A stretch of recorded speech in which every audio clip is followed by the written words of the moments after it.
ನಾನು ಎನ್ ಚಲುವರಾಯಸ್ವಾಮಿ ಎಂಬ ಹೆಸರಿನ ನಾನು ಕಾನೂನಿನ ಮೂಲಕ ಸ್ಥಾಪಿತವಾದ ಭಾರತದ ಸಂವಿಧಾನದ ವಿಷಯದಲ್ಲಿ ನಿಜವಾದ ಶ್ರದ್ಧೆ ಮತ್ತು ನಿಷ್ಠೆಯನ್ನು ಹೊಂದಿರುತ್ತೇನೆಂದು ನಾನು ಭಾರತದ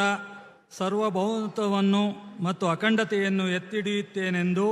ಮತ್ತು ಕರ್ನಾಟಕ ರಾಜ್ಯದ ಮಂತ್ರಿಯಾಗಿ ನನ್ನ ಕರ್ತವ್ಯಗಳನ್ನು ಶ್ರದ್ಧಾಪೂರ್ವಕವಾಗಿ ಮತ್ತು ಅಂತಃಕರಣ ಪೂರ್ವಕವಾಗಿ ನಿರ್ವಹಿಸುತ್ತೇನೆಂದು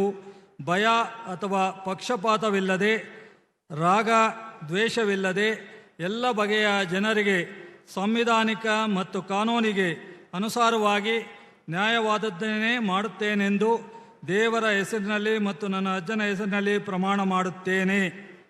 ಶ್ರದ್ಧಾಪೂರ್ವಕವಾಗಿ ಪ್ರತಿಜ್ಞೆ ಮಾಡುತ್ತೇನೆ ಎಂದು ನಾನು ಎನ್ ಚಲುವರಾಯಸ್ವಾಮಿ ಎಂಬ ಹೆಸರಿನ ನಾನು ಕರ್ನಾಟಕ ರಾಜ್ಯದ ಮಂತ್ರಿಯಾಗಿ ನನ್ನ ಪರ್ಯಾಲೋಚನೆಗೆ ತರಲಾಗುವ ಅಥವಾ ನನಗೆ ತಿಳಿದು ಬರುವ ಯಾವುದೇ ವಿಷಯವನ್ನು ರಾಜ್ಯದ ಮಂತ್ರಿಯಾಗಿ ನನ್ನ ಕರ್ತವ್ಯಗಳ ಯುಕ್ತ ನಿರ್ವಹಣೆಗೆ ಅಗತ್ಯವಾಗಬಹುದಾದ ಸಂದರ್ಭದಲ್ಲದೆ ಅನ್ಯಥಾ ಯಾರೇ ವ್ಯಕ್ತಿಗೆ ಅಥವಾ ವ್ಯಕ್ತಿಗಳಿಗೆ ಪ್ರತ್ಯೇಕವಾಗಿ ಅಥವಾ ಪರೋಕ್ಷವಾಗಿ ತಿಳಿಸುವುದಿಲ್ಲ ಅಥವಾ ಬಹಿರಂಗಪಡಿಸುವುದಿಲ್ಲ ಎಂದು ದೇವರ ಹೆಸರಿನಲ್ಲಿ ಪ್ರಮಾಣ ಮಾಡುತ್ತೇನೆ.